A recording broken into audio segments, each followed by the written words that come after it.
Je suis sûre que tous les mercredis, vous vous posez le même problème. Comment faire en sorte que vos enfants se nourrissent de produits sains comme les fruits et les légumes sans que ce soit une corvée pour eux et donc pour vous? Eh bien, j'ai la solution. Ne leur dis pas ce que c'est.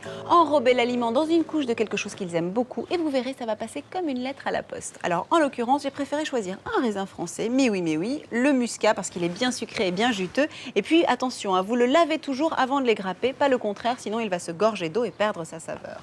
Alors moi, j'ai égrappé à peu près 200 g de grains de raisin muscat. Et je vais les enrober dans un mélange de chèvre frais que vous allez écraser à la fourchette. Et si la consistance du chèvre est un petit peu épaisse, rajoutez un poil de crème liquide.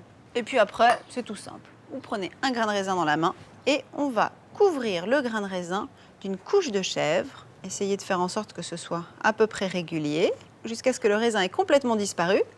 Et on le pose délicatement sur une assiette.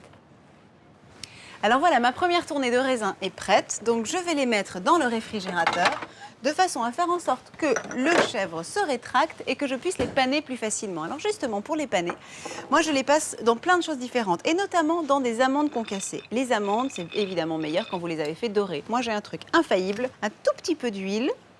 Et maintenant tout ça, ça va dorer en 5 minutes au micro-ondes, puissance maximale. Pour hacher grossièrement mes amandes, le plus simple, c'est de les verser dans un mixeur et de procéder par à-coups.